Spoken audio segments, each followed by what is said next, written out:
know ID in the town all day. ID in the SEA. You know ID in the town all day. ID in the SEA. Hello and welcome to episode 419 of the fabulous Peltoncast, sponsored by our friends at Pagliacci Pizza. I'm your co-host Kevin Pelton, and I'm Tristan Carcino. And we're coming to you from different locations. I'm in Seattle, Washington, home of the first place. There it is. Seattle Mariners. There we go. Came up so naturally. Look, you shouldn't be that comfortable saying the first place Seattle Mariners. If you were comfortable saying it, the last 20 years wouldn't have happened. It wouldn't be worth saying. Where are you coming from? I'm coming to you from Renton, Washington, home of the Super Bowl 48 champion Seattle Seahawks. Someday we'll maybe talk about them on this podcast again. The Seahawks, not today. Like, they are gone.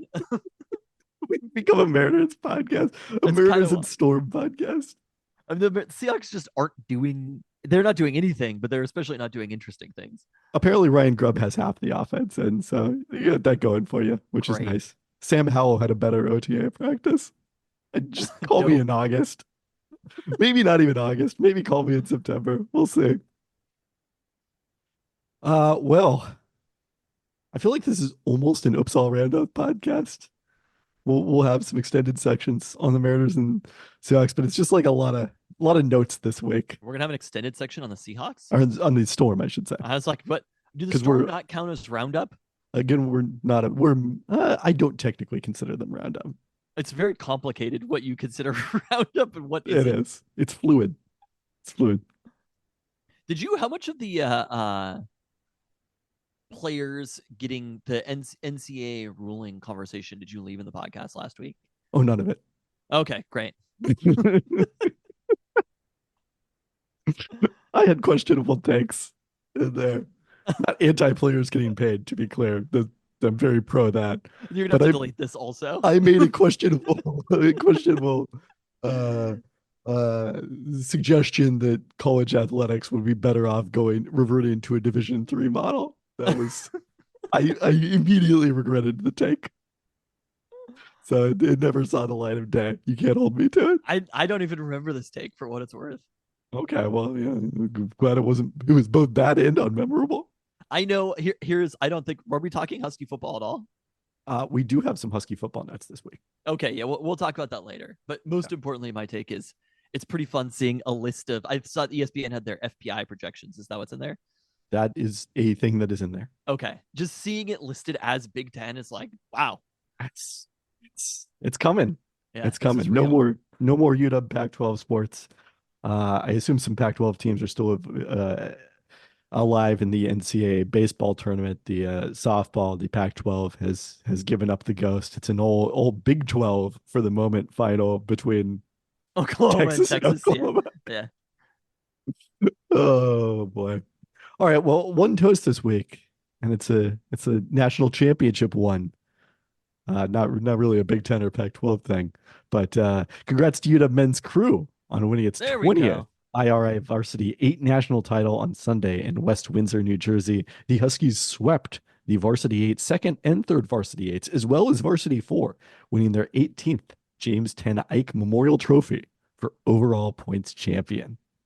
You know what? That's actually a very fitting toast to be the last toast from the Conference of Champions. There you go. I mean, the conference affiliation actually does not matter whatsoever in from crew. The Conference of Champions. We talked about Bill Walton last week. Let's have this one. All right. That's fair. That's all I have for toasts. We do not have a stop in our search for Seattle's best cookie this week. We'll resume it next week. Or not. No, we're not abandoning the search. I want to be very clear. I've got a lot more cookies to eat here, people.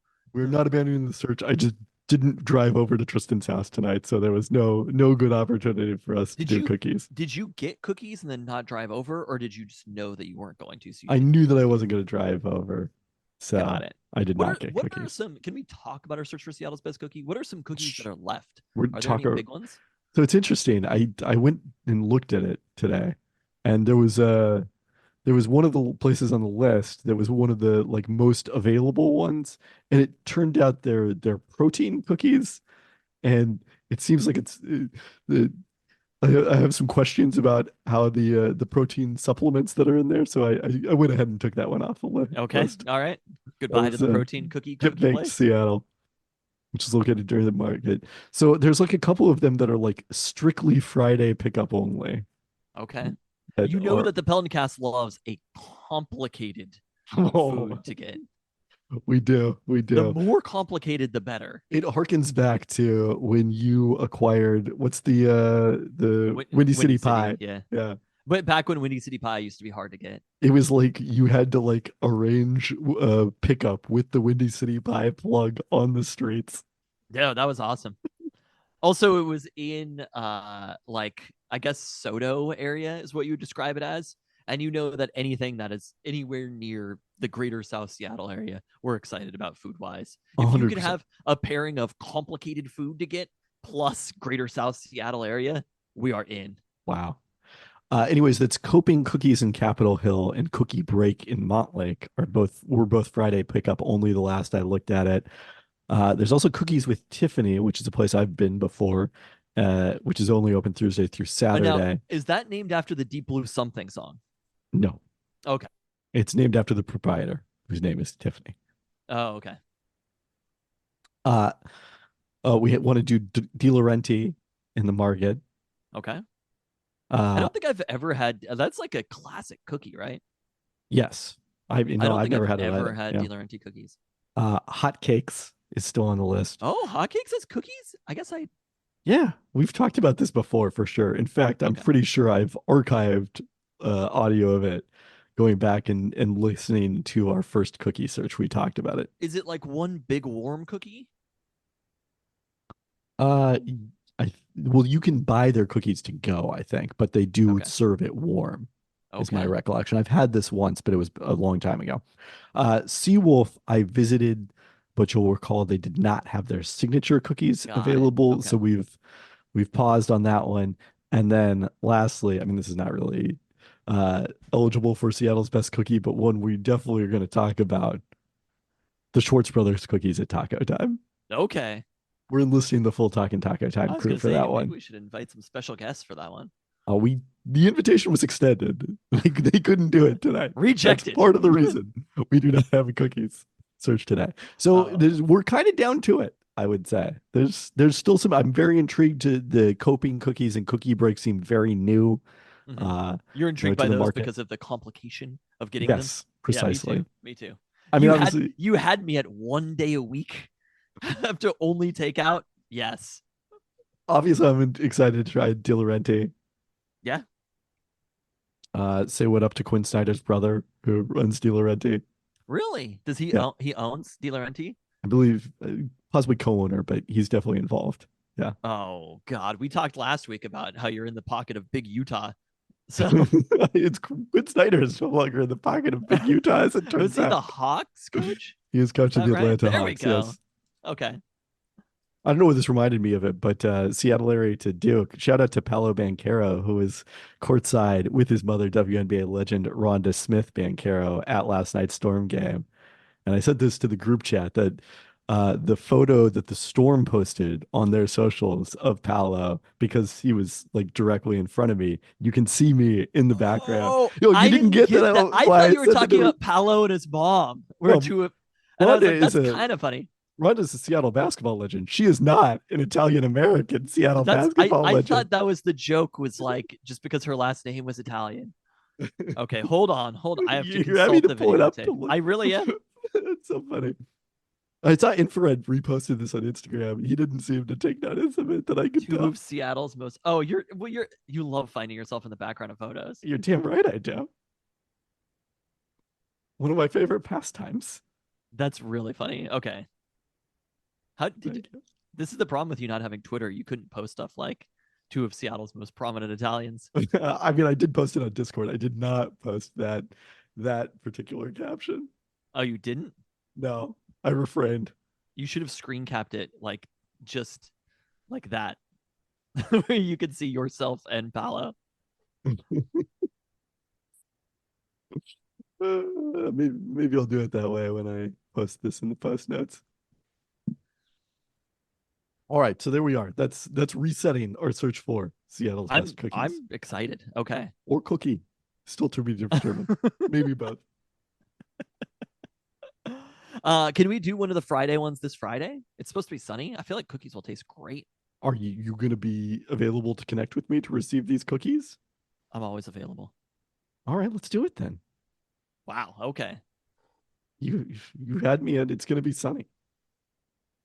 Did you not know that? No, I was aware. I'm just saying, I'm excited. With that, it's time for Coach's Corner. This is the last Coach's Corner for a while. I assume. So I mentioned before, Mateo, his football season was ended with the broken arm. But honestly, it was a little bit Coach's Corner for him as well, helping out. But the NFL flag or whatever Super Bowl was on Sunday. Bills Ravens in the championship of NFL flag. And you know that nothing bad ever happens to the Bills in a championship game. But so it is pouring rain, right? This game is happening at the very beginning of an atmospheric river at Renton Memorial Stadium where champions are crowned. We're there warming up for an hour or whatever. Team is looking good. We're feeling confident. We're scouting the Ravens a little bit, watching their plays. The coach of the Raven has the wristband with plays on it, which I'm not going to lie. After seeing their play calls, I don't know if it was necessary, but intimidation wise, I will say it worked. So that's a little note for us for the future. If we're trying to intimidate the other team, having the wristband with plays. Look, you're always competing. Intimidation 1000. So we're warming up. There's like a full hour of practice before the game. And then I see the referees walk into the field. And normally they're like 16-year-olds half paying attention.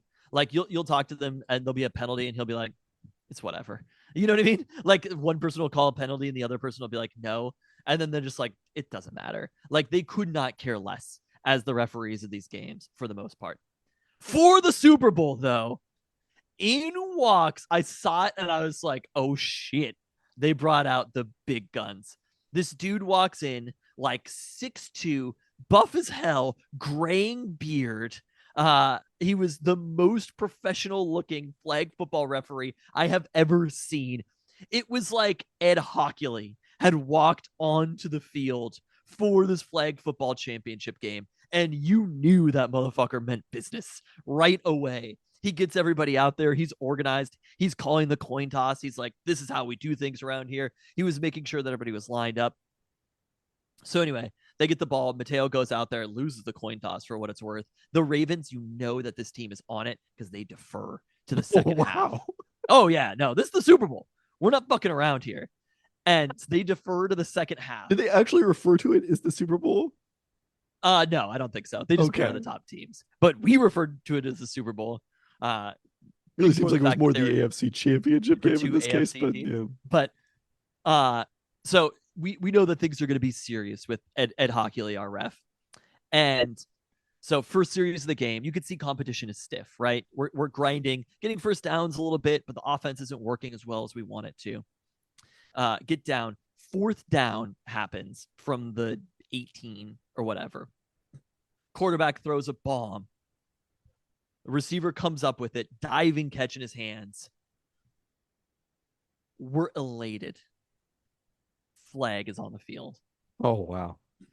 The quarterback crossed the line of scrimmage for the pass, a penalty we have not seen all year. And I assure you that quarterbacks have crossed the line of scrimmage previously. It is like a half inch past the line of scrimmage, but this referee is not letting anything fly. Tears are streaming all over the place for these children. He does not care. And the rest of the game was the most pristinely called flag football game I have ever seen in my entire life. If there's a flag that like the coaches will be like, that should have been a flag or whatever, flag guarding, boom, that flag is out before we can even complain about it. There were so many passes from beyond the line of scrimmage that happened in the game. It was obscene how many were called. And the one kid who's the best starting quarterback, I'm like, you got to take a few steps back. Once you get the snap or whatever, just take a few steps back because you're crossing the line of scrimmage every single play. There were 3 or 4 of those that were called. So we're grinding down. I think it was 12-0 at halftime. Team A comes very Bills back. Ravens kind of score. Well, the team comes back in the second half. Halftime, the coach is like, there's an offensive coordinator and defensive coordinator. He comes up to me and he's like, what do you think we should do? And I'm like, RPOs every play. Bam, RPO, touchdown. Bam, RPO, touchdown. They finally started figuring it out. And the play became less unstoppable after that. So they're up 14-12. There's like 4 minutes left. And the Ravens, their playbook is not that complicated. It is the mildest misdirection. And we're just like, just stay with the ball. Like, don't run with the player. Find the ball, stay with the ball. That's what you need to do. And that misdirection is getting us. And then, boom, they hit us. Basically, the only completed pass of the game when we're up 14-12, a bomb for a touchdown. They go up 19-14 on that play. We get the ball back. 2 minutes left in the game with basically one possession to try to score. Come down, first down, gain a few yards. Second down, gain a few yards, trying to get to the 20 for a first down. Third down, quarterback, past line of scrimmage, of course. Fourth down, Hail Mary, just trying to even pick up a first down. Incomplete. Tears are. Mateo didn't even participate in the game. Devastated. He's crying hysterically. Another player is ripped off his flags, facing the wrong direction. We did not handle it well. And Those are your guys. it was like it was wide right, number 3 for us. So the wide right 1 and 2, that was a Miami Florida State thing, not Buffalo Bills. Wait, was it? Wait. Yeah. Oh, I thought it was Scott Norwood. Scott Norwood was also, I think, wide right, but the reason you're thinking of 1 and 2 is because of consecutive Miami Florida State games in the early 90s. All right, fair enough. But we did not handle it well. There were many tears shed, and sadly, the Bills went down in the Super Bowl. I told Mateo, I was like, this was because you weren't out there. Like, it wasn't a fair fight. We needed offense desperately, and he wasn't there, and he wouldn't have crossed the line of scrimmage as a quarterback. So I'm not blaming the other players. Everybody tried their hardest. But for him, I told him the problem was, he's an Eagles fan, obviously. I was like, you're like Carson Wentz. But the problem was the Eagles won that Super Bowl. So, which most children wouldn't be smart enough to know this information. But he's like, they still won, Dad. And it's like, he'd rather be Nick Foles than Carson Wentz in this situation. I think I'd rather be Nick Foles than Carson Wentz in most situations. Was it Navarro Bowman who was running out on the field who hurt himself during the Super Bowl this year? No. Who was it? There was a linebacker for the Niners who was running out on the field and just tore his ACL or whatever.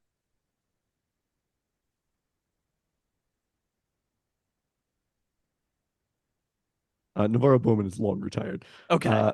Who am I thinking of? Star linebacker for the Niners. Yeah, I can't think of it off the top of my head either. It feels like we are so out of football right now. We are very out of football. People are just yelling at their monitors. Was it Dre Greenlaw? Okay, that sounds right. I was like, but Navarro Bowman, it was not him. Suffice to say, he tore his Achilles. Dre Greenlaw tore his Achilles running onto the field, and I'm like, that's like what it was like for like you just weren't able to be out there in this one. They would have won otherwise. But the Carson Wentz comparison was not well received. Cried hysterically. Well, look,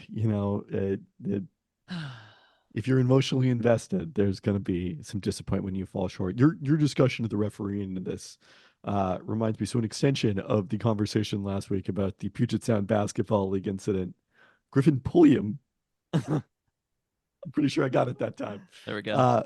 Went into further depth about some ejections that happened for his Puget Sound Basketball League team. Really? And he has like the score books because he took photos of all of them with his team so that he could have everybody pay him for the games that they played in. He made very clear that game was being refereed by Masvida Morer of Cascades Sportsnet, who is one of my good friends. And I am almost positive that Maz, who I knew a little bit back then because he was on press row for the Sonics as well, was refereeing and was the one who gave you the technical for your play or your flagrant or whatever it was. Was Maz tech happy? No, I don't think so. I mean, we agreed with him. Everyone agreed with his decision. I There was was in the no wrong. controversy with mine. But it's just very funny that now this is someone that I see at like basically every Storm game. So Honestly, I will say the refereeing was intimidating, but just having a pristinely refed game was great. I mean, that There is was a kind of play. cool. It The fla- feels befitting of the Super Bowl. the flags, like sometimes your flag is in front, and that's like against the rules. They have to be on the side or whatever. Mid play, our coach is like, his flag is in front. The referee lets the play happen. After the play, comes and talks to the coach, and he's like, "Hey, coach, I just want to let you know my policy if the flags are in front." And then explain. He was like, "My policy is the second if that player gets the ball, the second somebody reaches for it, the play is dead. Right after that." And I'm like, "Wow." He heard the complaint, clocked it, waited for the play to be finished, came over and gave a clear explanation that we were all like, "All right, that seems fair." I think I might want to have him on the podcast He was, as part of he was Coach's no, Corner. I don't know if he'd be a fun person to have on the podcast. It's okay. You could be the straight man and we could play off him.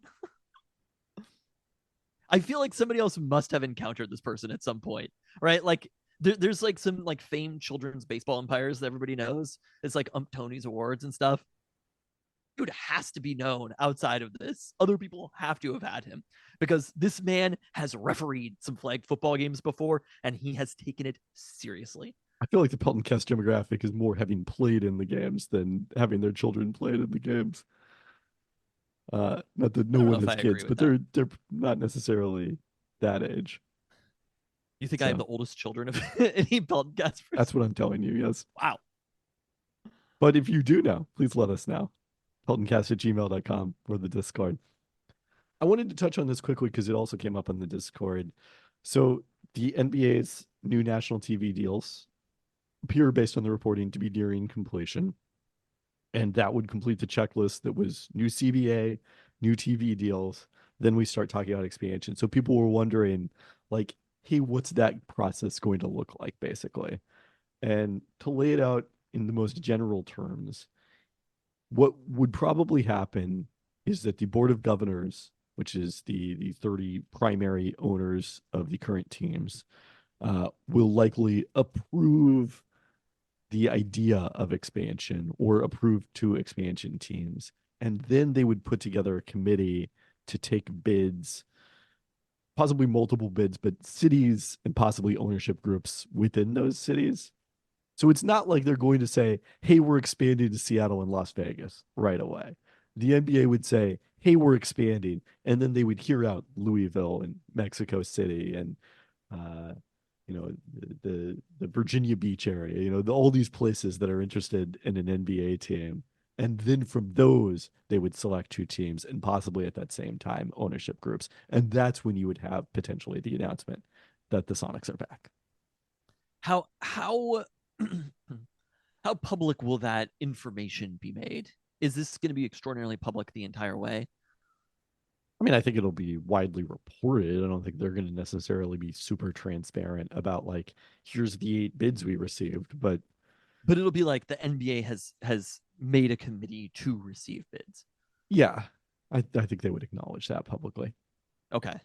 And then as the bids are happening, so we'll be fairly aware of this process. The actual maybe announcement might come as a surprise, or I there would might be I would be surprised if it comes as a surprise. we might not These know things the are hard to exact keep secret. day that it's going to be announced. Like it'll be something where so you're telling me that this when does this process start? I guess what is the inflection point right now? Like what ignites this conversation Well, now that these deals are done? the wild card that is still the city out there is the possibility of litigation surrounding the match rights for the existing TV partners in the contract, and specifically, therefore, for Turner Sports. That Turner Sports may have negotiated matching rights They on they this. it is widely reported that they have matching rights, but what exactly it means to match an offer from you know, if NBC is trying to put games on Peacock, for example, or what it means to match an offer by Amazon, which is streaming only, if you're a linear television network. That's the technicality that may take some time to sort out. But so that's still the first piece. So basically, the timeline is those things need to be figured out first. Yes. And then once that happens, we'll probably know when those things are done, right? When the Yes. TV deals are signed, we'll know. Is it immediately after that? Or is it because Tough to how say. So I guess the one thing I can tell you is the kind of the schedule for the Board of Governors. yes. They typically meet in July at the Summer League, in October before the start of the season, and then I Okay. believe it's in April is their other meeting within the season. So hypothetically, that July Summer League meeting would be the very earliest if everything was resolved. They could take up the question of expansion. So fastest scenario, the TV deals get. I mean, they're figured out, right? The only thing that is right now being negotiated are these match rights. That's how it appears.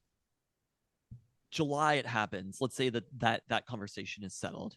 July, they could be like, okay, these are done. Now let's open up the conversation to a committee. Is there a chance that they've viewed bids by October? Or does that seem too fast? I think that's probably a little fast, I would say. And some of this depends on how soon they're thinking about these teams beginning to play. Is it 2026? If so, then yeah, you'd probably need to be getting this turned around pretty quickly. If it's 2027, there's not the same sort of rush. Or if Has it's it been beyond that. reported if there is an influx of cash from the TV deals, like if they negotiated into these deals that they will increase if they add extra teams, a la like That has sports not been reported. college conferences have, that has not been reported at all. Yeah. Do we think that means that they're not in there, or that maybe just hasn't been reported yet?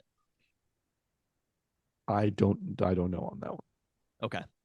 Because that was something that we saw with, say, the Big Ten deal or an SEC deal, is if you add teams, the fee will be X amount more, knowing that that was a thing that could happen, whether it was done or not. So I suppose if you're somebody who, or for wanting expansion, it would have been better had we heard that specifically. Yes, although I don't think anyone has raised any specific questions about the viability of expansion.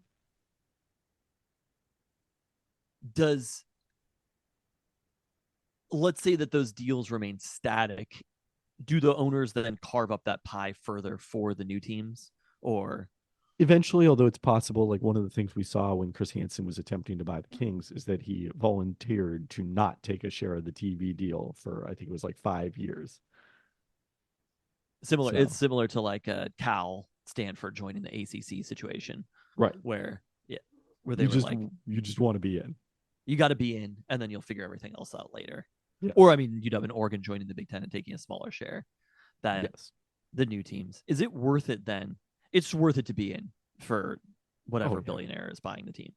It's almost irrelevant. It's a little bit of that piece that you're talking about. I understand these people are thinking long term. Anytime that an institution like a sports franchise or a college says that they're losing money, just remind yourself that these institutions are willing to pay whatever it'll be. Is it $1 billion for expansion fee, something like that? Multiple $1 billion expansion fee. What will the fee be for an NBA expansion team? Yeah. It will be multiple billions, yes. Many billions. So billions. any time that somebody says that they are losing money as a sports franchise, the fact that an owner is willing to pay multiple $1 billion just to be in, and then also possibly not get a piece of the largest revenue stream, shows you that nobody's losing money here. In the same way, I believe someone I know once said the money is endless. Oh, it is endless. And that's what I'm illustrating, is the reason that the money is endless is because all of these institutions show us with their actions that the money is endless. They say with their words differently, but they show us with their actions. I will say that an NBA franchise in Seattle or even in Las Vegas is a lot more valuable than one in, say, Oklahoma City. Mm-hmm. So there is that element to things. You figure out whoever moved a team there. That seems like a really bad decision. So but that actually doesn't matter, because it's not about. I agree that a team is worth more in these places, but they're not buying in for the purpose of reselling the team later. Does that make sense? I think that's part of why the the price is so high because you know you can sell it for a really high price in the future. Yes. Yes.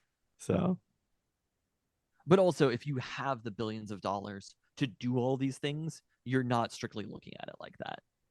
I don't think people are strictly looking at it as investment. It's to compete with the other billionaires that you hate.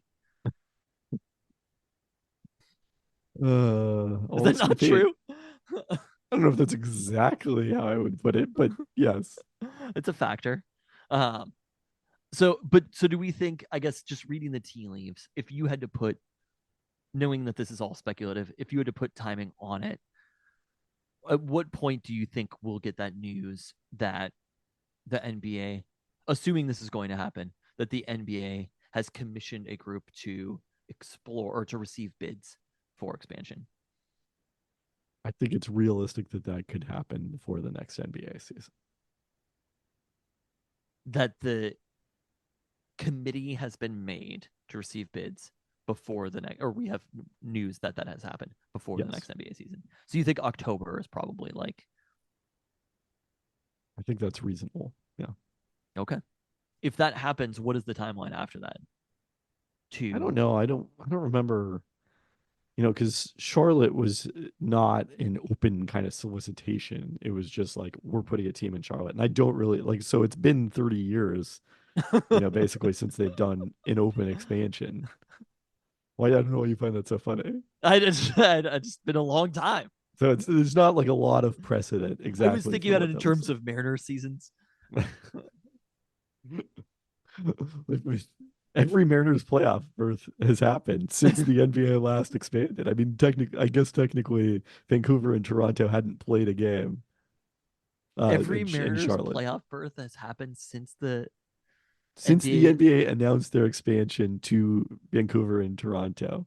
Since then, every Mariners playoff berth. That's great. They're on fire. And think about how few times the Vancouver Grizzlies have made it over that span.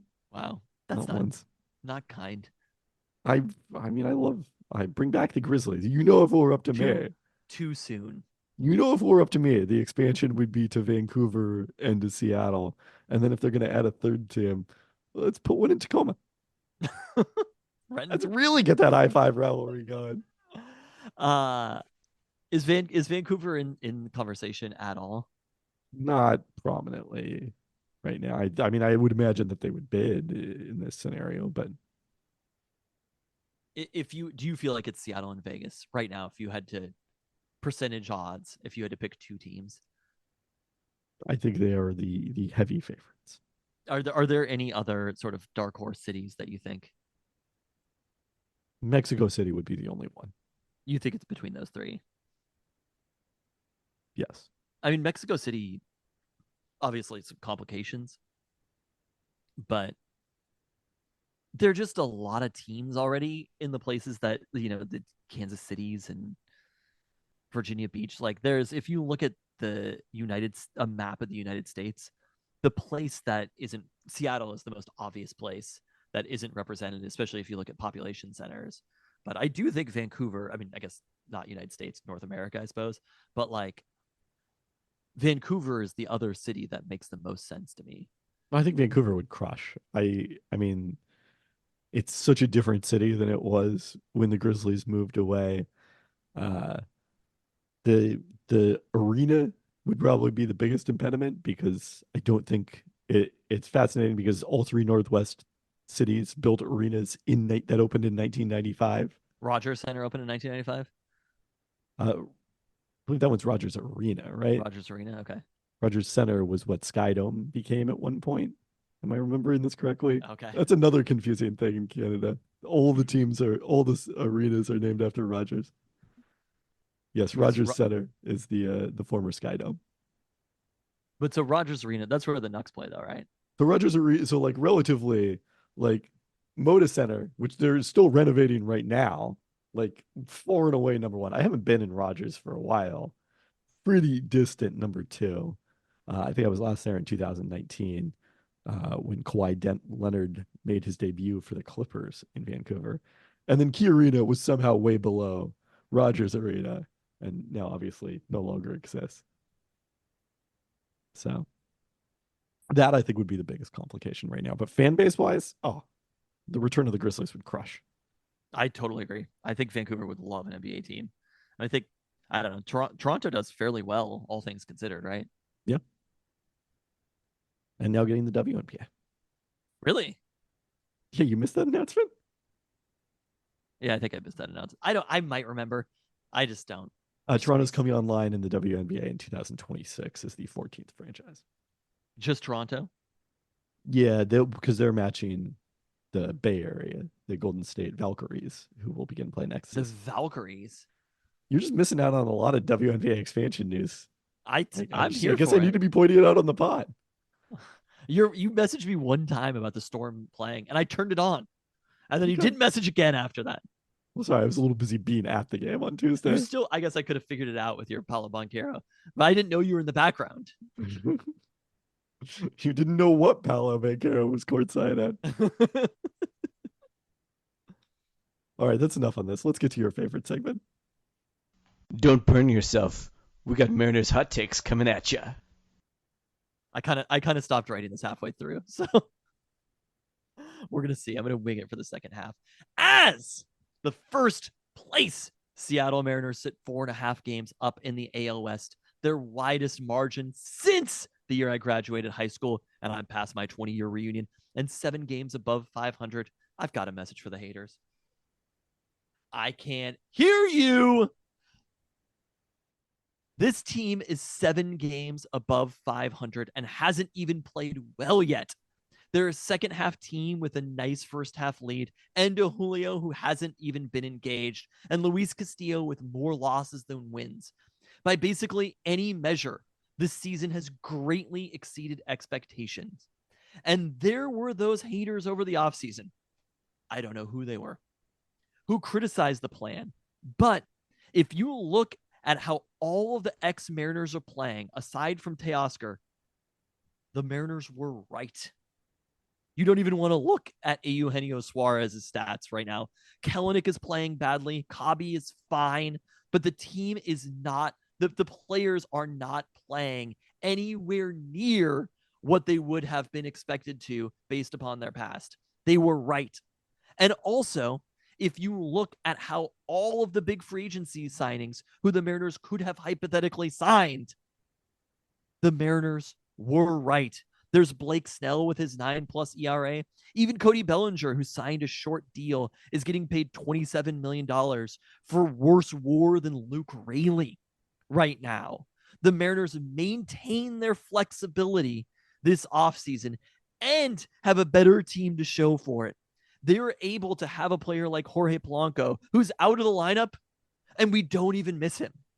And that is the positive of this team, that they have 100% flexibility right now to make any moves that they want to make going into the deadline long-term with Julio and be way up in first. And you know how little I like to say it, but so far, 60 games into the year, the Mariners front office was right. Wow. A Mariners front office is right take on the same night that the Mariners have no base runners in the first 6 innings of a game against the Oakland A's. And a pitcher that I have definitely heard of, named Joey Estes. Should we I talk believe about? he made his major league debut against the Mariners, Joey Estes. That seems plausible. He pitched against them earlier this year.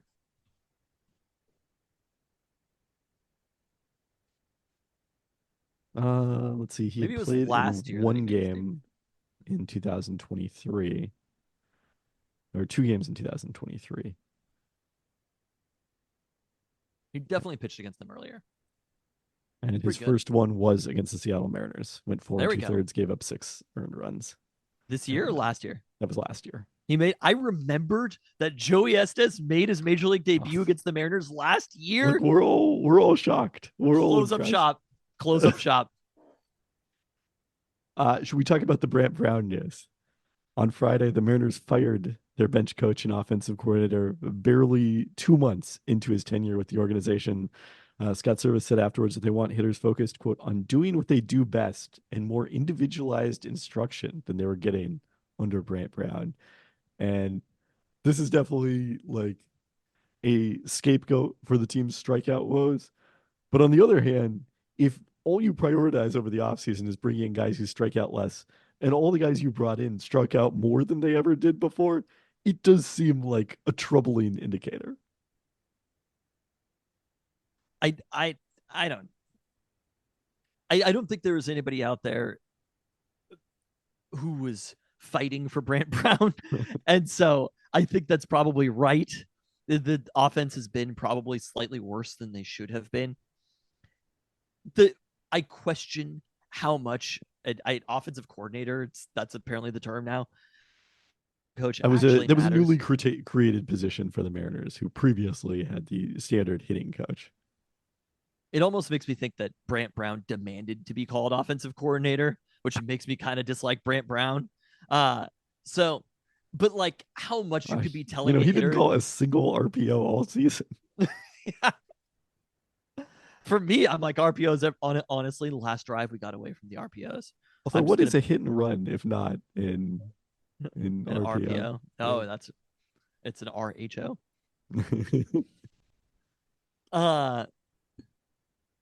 I just I'm skeptical how much a hitting coach actually, like, these are all, for the most part, the hitters who are striking out a lot are long-term veteran hitters. Like, I don't think that Brant Brown got into Mitch Garver's head and just made Mitch Garver not know how to hit. I think it's probably more just the cold weather affects players in Seattle. Like, again, I looked at the Mariners stats June 5th. The last 3 years, they finished pretty well above 500, 3 years in a row.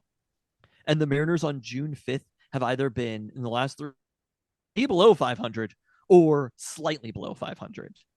The Mariners being 7 games above 500 is way better than they've been at any point for the last 3 seasons where they have been successful.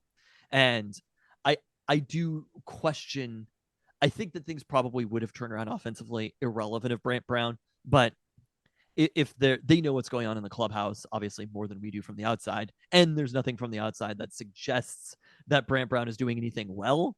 So, the fire fast, hire slow thing. And I think it probably makes sense. And the team seems to be hitting at least slightly better.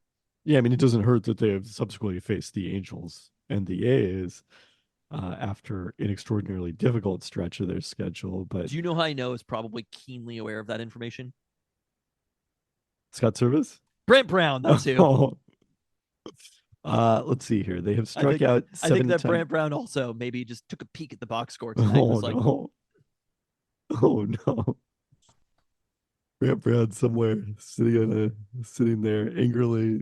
He did. I guarantee you, he texted a friend or something. He just screen capped that. He screen capped the box score and sent it to a friend or whatever, his wife or something. And Brant Brown was like, Brant Brown was right. Brant Brown was robbed. I believe, including tonight, the Mariners have 15 games this season where they have struck out 7 times or fewer. 1, 2, 3, 4 of them have already occurred during the 4 days they have played so far in May. And May 31st was in there as well. I just can't imagine Brant Brown's like, swing for the fences, boys. I think it was more about like being too disciplined instead of being aggressive coming to the plate is some of the other things that Scott Service is talking about. Which is weird because the Mariners weren't especially good at drawing walks either. Yes, the Mariners got a lot of strikeouts, but they also didn't walk that often. Do you remember Brant Brown as a player? As a player? A little bit, yeah. Okay. I remember him from his Cubs days where he overlapped familiar with Scott Service. Oh, okay. That's how they knew each other? Yes. Ugh. All right, some other Mariners news. Fair enough. Another Nepo hire, Brant Brown.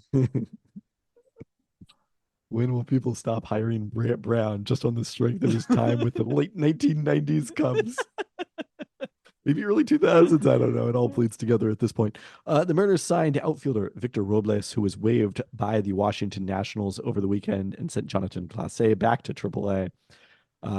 Robles is a native of the Dominican Republic who was ranked as high as the number 5 overall prospect before reaching the major leagues for good in 2019 at age 22. He finished 6th in Rookie of the Year voting that season, was a finalist for Gold Glove, but that was the high water mark for his career thus far. He slashed a combined 216, 291, 306 across the 2020 through 2022 That sounds seasons. like a Mariner. It does. And then missed much of last season due to lumbar spine spasms. He, with Washington this season, was 3 for 25 with no extra base hits. So, But we'll always remember they grounded into double play to end his first game as a Mariner. yeah, that's about right. Well, I think Robles, if you think of him more as a defensive specialist and Footnote another in speed history. merchant. Because that's how we're going to think of him.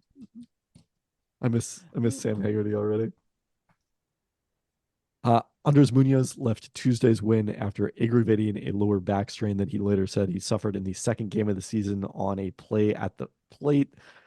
He said he is out for a couple of days, but hopefully not much more longer than that, as he told reporters Wednesday that they've been doing a good job of managing this injury and hope that they can continue to do so and allowing him to pitch through it. Definitely was a nervy ninth inning as I was watching it during Noel Quinn's press conference after the Storm game. Like on your phone?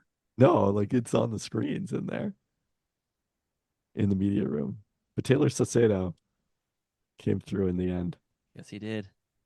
John Stanton spoke to the Seattle Times recently, most notably said, quote, the loss of revenue He from was, Root. he was right. Didn't say that. The loss of revenue from Root isn't the reason we've made any decisions over the last couple of years. So your mileage may vary on the veracity of that statement related to the Mariners payroll in the 2023 offseason.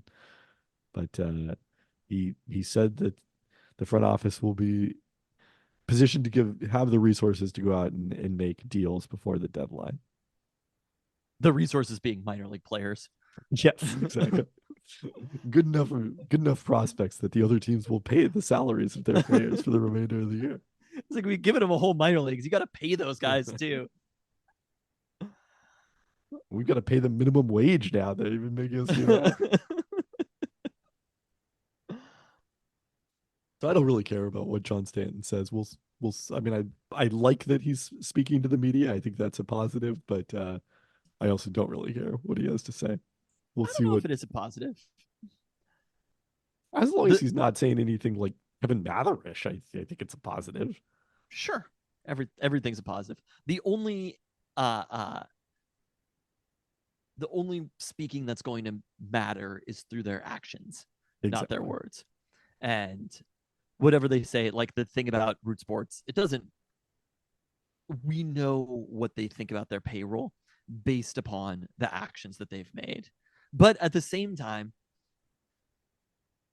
baseball is an extraordinarily complicated sport to assemble a roster. If you aren't one of, and I do think it is a reasonable thing for John Stanton to argue, not that they're not a major market team, but that they're not going to be competing salary-wise with, say, the Dodgers and the Yankees. Yeah. That is a fine thing to say, because that is a truth that cannot be changed. But spending more doesn't necessarily, in free agency, doesn't necessarily correlate to success in Major League Baseball. I'm sure that if you look at it on like a great enough scale, it does. But when you look at these offseason signings, just a lot of players when they reach free agency are old. You know, the whole thing is structured to manipulate all of your successful years as a baseball player. Gotta love that sweet team control. So, I mean, the places to spend in baseball are not necessarily in free agency. It's about developing those resources when they're young players to be able to trade them for a Juan Soto and then be able to extend a player like Juan Soto. They didn't do that, but Mariners playoff odds at Fangraphs 73%, 63% to win the AL West. Fangraphs still loves the Astros. That's true, despite them being at 7 some games point. out. Fangraphs, he's not that into you. I mean, in fairness, it's not like they have I mean, I guess 553 winning percentage, which is better than the Mariners the rest of the way. And still finishing with only 83 wins on average. Well, yeah, they kind of keep losing games. That's true. Well, you know who doesn't keep losing games? The Coachella Valley Firebirds, Hello. I had no idea it was coming, to be our honest. favorite team. Calder Cup playoffs update. The Firebirds and new Kraken coach Dan Bilesma lead the Western Conference final 3-0. There we They go. held the Milwaukee Admirals to just 2 combined goals in 2 games at home, then broke out the offense to win game 3 5-2 in Milwaukee on Tuesday night. Game 4 of that series is Thursday. The Firebirds have the chance to complete the sweep. All right, Seattle Sounders, another draw that felt like a loss last Wednesday at home. They took the lead against Real Salt Lake in the 68th minute with Albert Rushnak scoring against his former team on a deep free kick. Looked to go up 2 in stoppage time when Nanny Muskovsky, also going against his former team, finished a break led by Reed Baker Whiting. But the goal was disallowed by VAR for a foul committed by Musovsky as the Sounders took possession. It was before this review that I left the room, and then I heard RSL getting the equalizing goal through Andres Gomez in the 98th minute. And was very confused and did not understand what was happening. I would thought The that Real Salt Lake had 98th scored. minute? Well, there was a long VAR Okay, fair review. enough. All right, fine. Fine. I mean, it was honestly a fair result as Real Salt Lake outpaced the Sounders in XG, and the back line kind of struggled all night long. But another disappointment for the Sounders at home. They win by Portland over the weekend, dropped the Sounders out of playoff position in the West, but they just still have a match in hand on the Timbers. Good chance to pick up road points this weekend at Sporting Kansas City, tied for last in the West with 11 points from 16 matches. Sporting KC's -7 goal differential isn't so awful, but they are just 1-4-3 at home. Some other MLS news with Sounders ties. Atlanta United fired former Sounders player and assistant coach Gonzalo Pineda after less than 3 years as head coach. Brian Schmetzer said a return for Pineda wasn't in the cards right now, saying, quote, "I have a great staff too. There's no room now. If someone moves on and Gonzo doesn't have a job, which I think is unrealistic, then of course he's going to get another job here or somewhere else." All right, Seattle Reign FC also in Kansas City this weekend. Can really make a weekend of it if you're a The Seattle here soccer or somewhere fan. else is the United States or somewhere else. No, in I the think he world. meant here with the Sounders. He just said he's not going to give him a job unless somebody leaves. I think he means here in the MLS or somewhere else in the world. I mean, I suppose so. It's probably a lot easier to get a job in MLS if you played in MLS. But it was just like his whole statement was like, yeah, we're not going to hire Gonzalo Pineda. Which one is it, Schmetz? Oh, wow. Really asking the tough questions of Brian Schmetzer. Somehow this became like a campaign ad. Which is it, Schmetz? You bring it back Gonzalo Pineda or not? Again, the Reign, their difficult schedule continues with their trip to Kansas City to face the second place current. It will be the 5th consecutive Reign game against a team in the top 4 in the standings. Obviously, they haven't won any of them. A team that has won several lately. Seattle Storm now riding a 5-game winning streak, the longest of Noel Quinn's career as head coach. The longest since they won 6 straight early in the 2021 season. Noel Quinn actually coached the end of that winning streak, but Dan Hughes was still coaching at the start of it, so it's the longest winning streak of her career. Haven't necessarily been the best opposition they've done it against. It was at home against Indiana, still winless Washington, and then on the road against the Fever again, as well as the Chicago Sky, and then back home against the Phoenix Mercury, who are playing out without Brittany Griner. But at the same time, this is a Storm team that is still coming together with Nneka Ogwumike and Skylar Diggins-Smith, the latter of whom, since not finishing that game against Indiana, as we talked about last week, has been really playing quite well since that, playing like the all-star that, she has been throughout her career. And they also have done it with a little adversity. Nneka Ogwumike sat out Tuesday's game against Phoenix with an eye injury she suffered in practice the day before. And Storm just rolled on without her. Starting lineup played really well with Mercedes Russell stepping in. Joyner Holmes, who got brought back, as we sort of alluded was going to happen at roster cut down days, they waived Dulcie Finca Mengiato and brought her once her salary fit under the cap. She was the top post off the bench without a Gumake and played well. Really just a strong night all around for the Storm. Ezzy Megbagor, who signed a 1-year contract extension through 2025 on Tuesday afternoon, had one of the better games of her career against Phoenix with 21 points. Great. I mean, that's kind of all you can ask for a team in this position, is to win the games you're supposed to win. So I don't think saying that it's not necessarily the stiffest competition really matters. It's like they're in a position right now that they have to beat all these teams, and they have.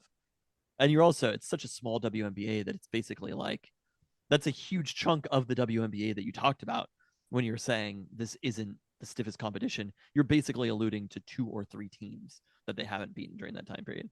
Yeah, they've beaten 4 teams at this point. You'd say they're probably the 3 of the 4 favorites to be 3 of the 4 teams in the lottery this year. One of the teams in that group probably will make it. So Ezzy's contract extension, 1 year for $186,000, according to Richard Cohen of HerHoopStats.com, which is the most that she could make on an extension, is a 20% raise off her current salary. No surprise, she only went for 1 year. I asked her about this before the game on Tuesday, and she acknowledged that the possibility of the salary cap going way up in 2026 played into this. Basically, only 2 players in the entire league, other than who aren't on rookie contracts, have signed through 2026. Really? Who's that? Kalani Brown of Dallas and Lexi Brown of LA, who are, kind of players who haven't been really very established in the WNBA, and their teams offered them, I think, probably slightly bigger salaries so that they'd sign the 3-year contracts. So the anticipation is why would you not have signed a 2-year deal then? Is those players? No, as Ezzy Megbagor. You said 2026. It's a 1-year extension. So Okay, she's currently under contract for now. So this adds 2025 to her that contract. Makes sense. Yes. And it also aligns her with Skylar Diggins-Smith signed a 2-year contract coming into this year. Jewel Loyne signed a 2-year extension. All of them are signed through 2025. Neko Ogwumike is the one key Storm player who is not having signed a 1-year contract last offseason. So, I mean, I guess a couple of pieces there are the Storm could look radically different in a couple of years. I mean, everyone in the league could look radically different. Again, everyone is going to be a free agent. I also don't know. We mentioned that Toronto was coming into the league in 2026. I don't know how they do an expansion draft if no one's under contract. That's an interesting question. They have one of 2 players to choose from. Each team gets a player. I mean, do you need to do an expansion draft? Couldn't it just be like, here's some money, go sign free agents? Well, I mean, that is the thing. Yes, if everyone's a free agent, it's a pretty good situation to come in on. Golden State's coming in next year, so they will have a decent complement of players. But if you're Toronto and everybody's a free agent, then you could just go sign free agents and have the whole salary cap to deal with. How much more is the salary cap going to jump? Like, what is the cap right now, and what is the anticipation that it could jump to? I mean, it'd be way too speculative, but it would not be surprising if it doubled or even more, I guess. I would say the current salary cap this year is $1.46 million. Oh, it's going to go up so fast. Yeah. The salary cap. Does that increase year over year, or is it only on certain points in the CBA? It increases year over year, but it's I think it's like a modest 3% or something along those terms. So this is gonna be like the NBA cap spike in the WNBA. The NBA cap spike that happened in 2008 or whatever. What year was it? 2016. 16. It didn't happen like the year the Sonics moved to Oklahoma City. That didn't happen. I don't know if you're aware. A guy leaving Oklahoma City was a key part of the cap spike. You may be familiar with it. Yeah, and it's interesting. Jewel Lloyd's one of the players who kind of got caught the last time this happened. It wasn't as dramatic in 2020, I believe, was the first year of the new CBA, but she was still under an extension and ended up making way less than what her maximum would have been that season. How long are the rookie deals? Like, so Caitlin Clark's deal, how long is it? 4 years are the rookie contracts. So players who just came in this last year won't be able to sign a new deal until 2 years into the cap spike. Yes, although I would not be surprised if we see this kind of if we see the kind of cap size, because it's also the new TV deals kick in Yeah, 2026, in addition to the CBA being renegotiated potentially. Uh, I would expect they would adjust those deals to some extent. they might just I mean, they're not going to make adjust them them up. free agents, but yeah, I think they could adjust them up. There's some precedent for that in the NBA. For rookies in this time period, like, are we going to see basically nobody come out in the 2025 draft because they're all going to wait? Or like the rookie deals are also going to be good, or is it better to get a year closer to free agency? I think that's probably a reason that they would have to adjust it. Not as many now that the COVID years are largely done. Not as many players are going to have the option to come back. There still be a few potentially, but it's not the same.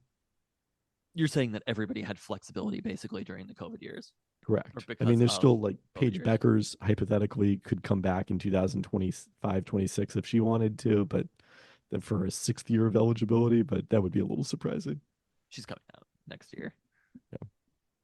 Interesting. I do feel like the WNBA, like right now, if you were to ask me what the most relevant sport in the United States is, what is the most prominent sport in the United States? I feel like it's the WNBA more than anything There's, else. there's sure a lot of discourse right now. Do you have any perspective on the discourse? I, I, yes. Would I rather, would I prefer to share it? I would not. So Tuesday night's game also doubled as the start of the WNBA Commissioners Cup this season for the Storm. They've changed that format a little bit, like the NBA, to separate those games out in the schedule. And basically, your first 5 games of the month of June are going to be your Commissioners Cup against the 5 other teams in the Western Conference.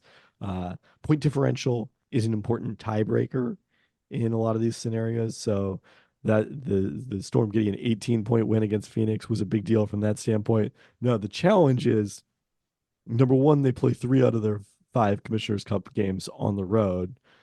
And worse than that, number 2, they play the 2 best teams in the Western Conference, Las Vegas and Minnesota, both on the road in this upcoming road trip. They'll play at Vegas on Friday night. The first time this season they face the Aces, the 2-time defending champs, and then Sunday at Minnesota, who they lost to home and home to start the season, although the loss on the road coming in double overtime.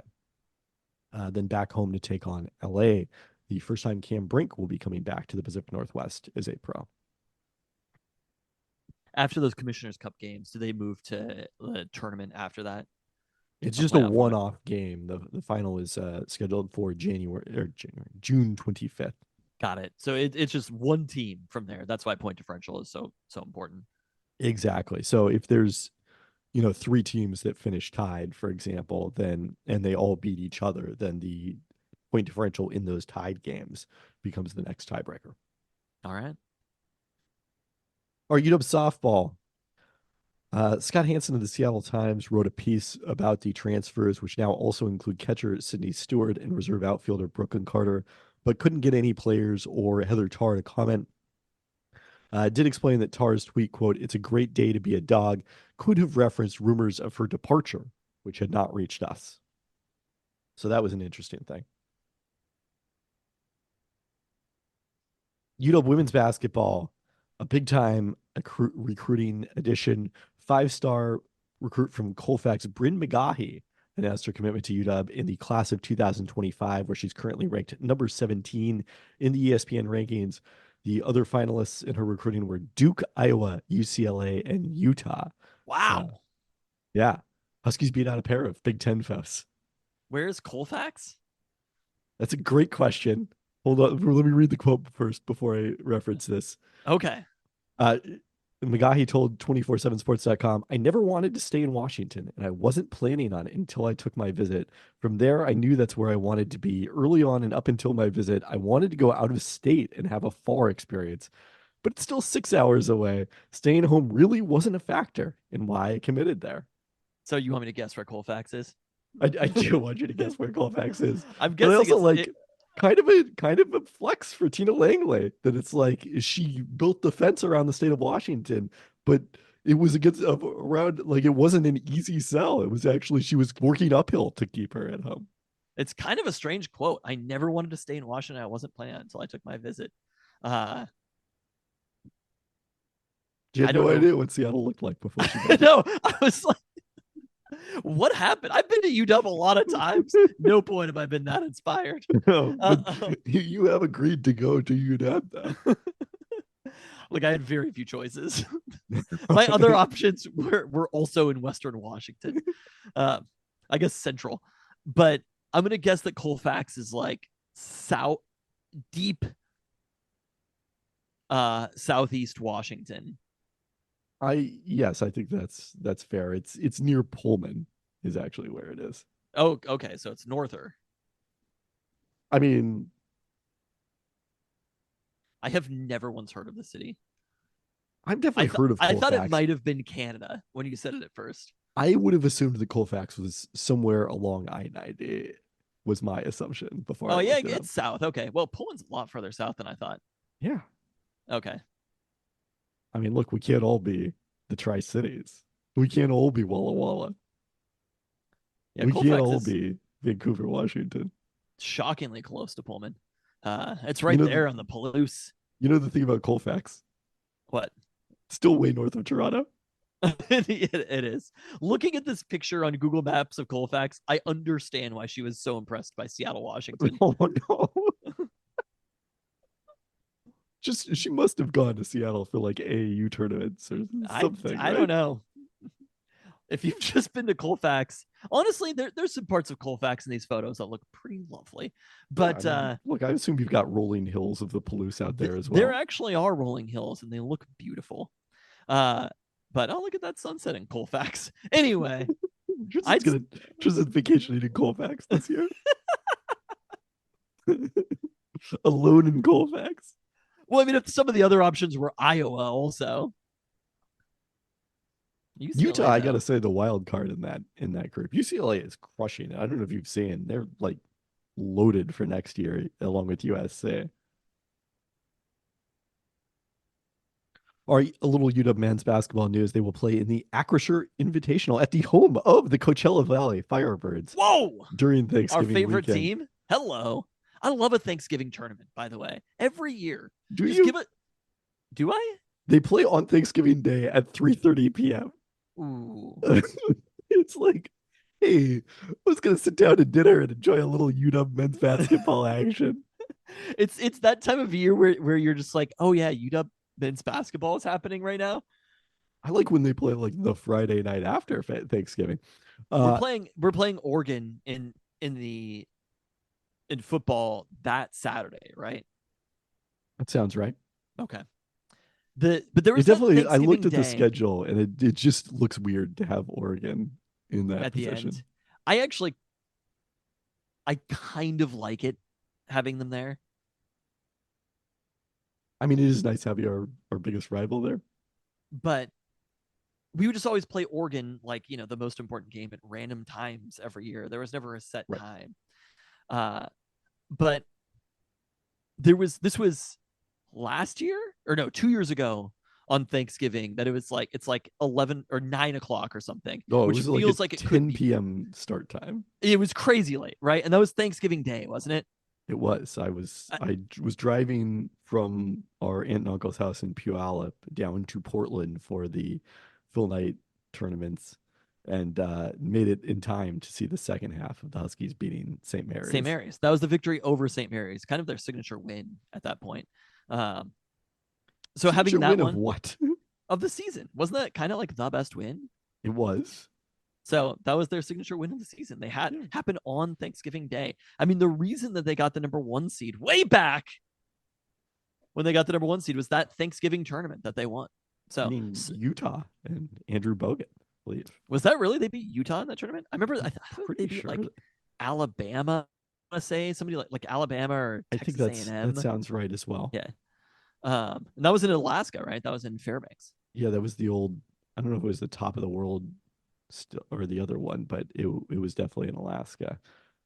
They beat Utah in the opener on Thanksgiving night, Oklahoma on Friday, Black Friday, and Alabama on Saturday. Wow. In the final. Look at this. I'm remembering Joey Estes starts, Alabama victories from 2004. You've got to give it up. The ginkgo biloba's working. But yes, MVP material.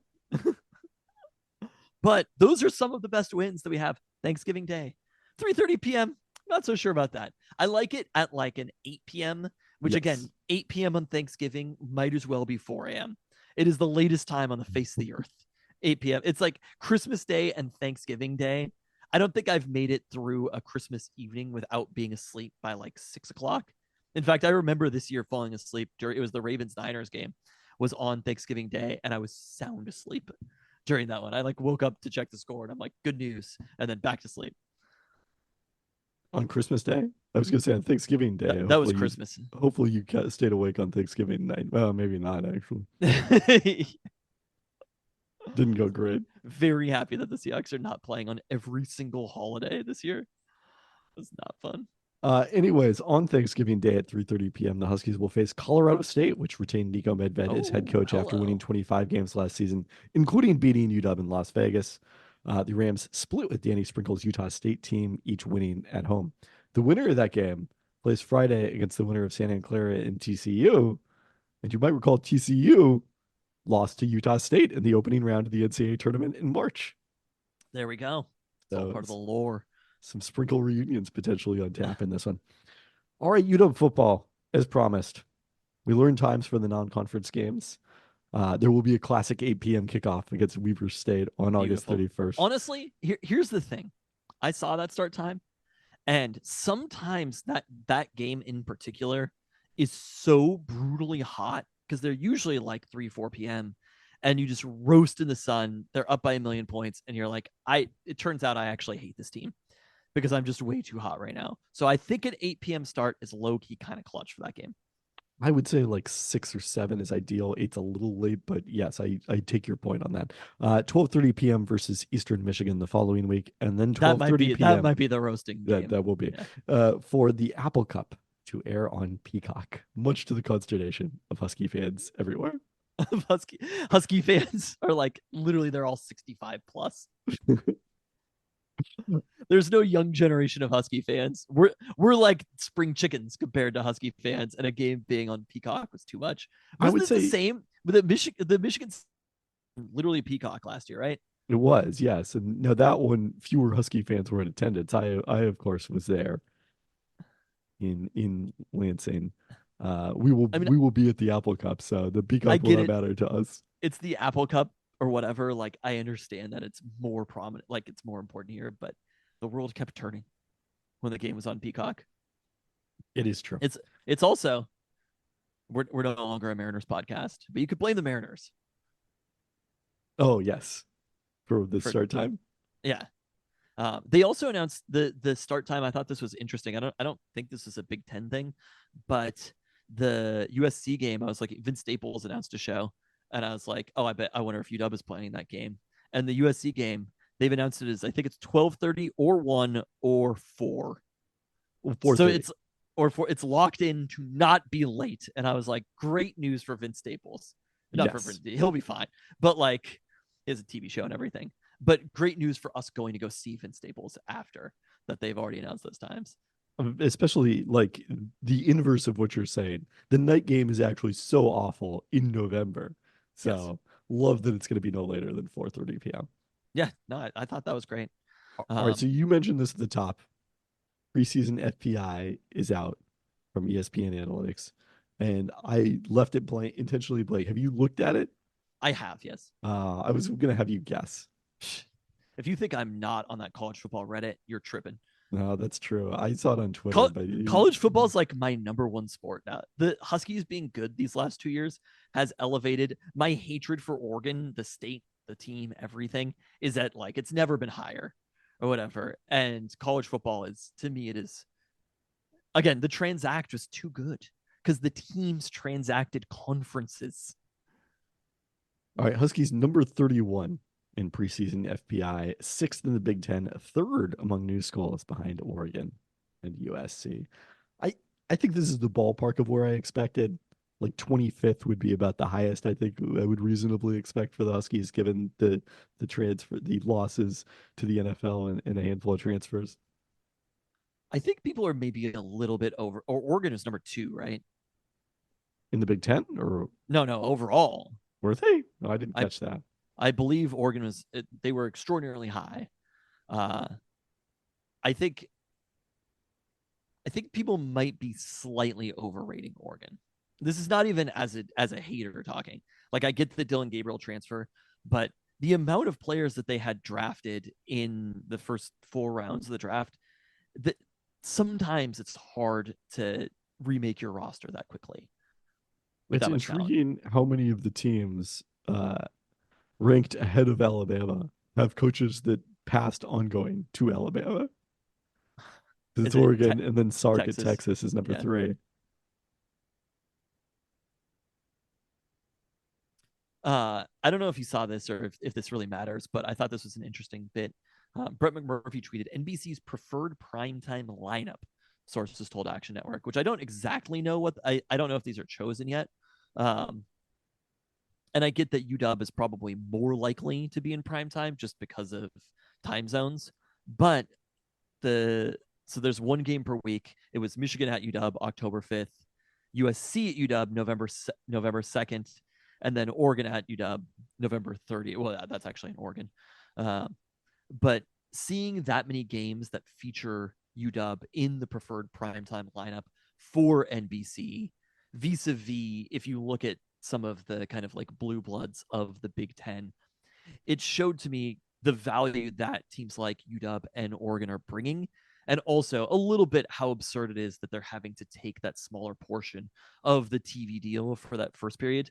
Like, I understand that it's not as national of a brand as, say, a USC is, but both just regionally by being able to fill that West Coast time slot, like, these were massive additions to the Big Ten. And they're, again, I think it's kind of where they ranked FPI wise, which is you have your blue bloods of the Big Ten, right? Penn State, Michigan, Ohio State, and then Oregon, USC, and then UW. And it's kind of like, I feel like pecking order wise in the Big Ten, that's about where things rank. Is they're not part of that elite tier necessarily, but right behind it, and then the top team right behind it, ahead of, say, like a Wisconsin or a Michigan State. Yeah. I mean, those schools are also relatively down right now compared to where they have been in the not so distant past. But if there were still a Big Ten West, it would be less likely to produce such fodder for the winner of Michigan Ohio State under the current setup. I mean, if you can imagine, like, Oregon being in there, obviously is that they're number 1 ranked by FPI. So FPI considers them a better team than Ohio State or Michigan. Correct. Anyway. I found it amusing. My ESPN colleague Neil Payne wrote the story accompanying the release and pointed out Florida and Washington moving in opposite directions. And actually, people at UW are like, awesome, because don't want that Florida job opening up for Jedd Fisch. Well, I think the issue with that is it's not necessarily that Florida and UW are moving up. They are FPI wise. However, are you aware of Florida's schedule? I am aware of Florida's schedule. So if you look at the projection of games won, Florida's FPI might not be that bad, but they also might just lose a bunch of games because of how difficult the schedule is. So if that's the thing that you're nervous about, it doesn't look great. Oh, yes, they have them projected 6-6 on average. So it's kind of like your FPI is fine, but ultimately the schedule is going to dictate that. And I don't think that fans of Florida are going to be like, well, the FPI was good, but we still lost 6 games. I agree that is likely going to be the case. But if UW doesn't have a great season, then maybe Jedd Fisch is a little bit less attractive of a candidate. That's not what we're cheering for. We're not going to be in a position of not wanting a good season because we're afraid that our coach will leave. At some point, but we got to be okay having a not great season. I Let's agree. Be clear. Be okay not having a great season. We understand this is a transitional year, but we shouldn't be like, let's be happy about it because then Jedd Fisch isn't going to leave, because it's sort of like then Jedd Fisch might not be that good of a coach. I mean, I think UW can have a down season and Jedd Fisch can still be that good a coach. It's all fine. I also think people slightly overrate players like Dan Lanning, bunch of Alabama history, right? No history on the West Coast at all at Oregon. I get that he has the number 1 team in FBI, so the chances of leaving there for Alabama. Number 2. They're number 2. Who is 1? Sark? Georgia. Oh, okay. I don't know if so you're familiar with their work. So it's Georgia, Oregon, Texas, Bama. Correct. Bama's actually 5th. Okay. Ohio State is ahead of them as well. Got it. But I think people overrate having attended a school as the only reason that somebody would want to go there. And look, maybe Jed Fish would. I do agree. But it's kind of like, it's almost a little bit too simple. And if Jed Fish is good enough job, I don't think he's going to be like, well, I can move my family back across the country again for a job that might be less appealing than the UW job if they're in the position where he was good. Because for him to be good enough at UW, they're going to be close to in the conversation for the playoff to instantly be like, we'll give you the Florida job after a year, pay the buyout, et cetera, et cetera. It's kind of like, if this keeps happening at Washington, maybe it's a good enough job that you would stay at it. So I'm going to go ahead and just hope that UW wins games and not be worried about whatever the fuck happens in Florida. That's probably the right position to take. I mean, also, it just doesn't matter. You could be worried about it. Literally nothing we do affects it. It's true. On that Peltoncast nihilism. Thanks for listening. Thanks.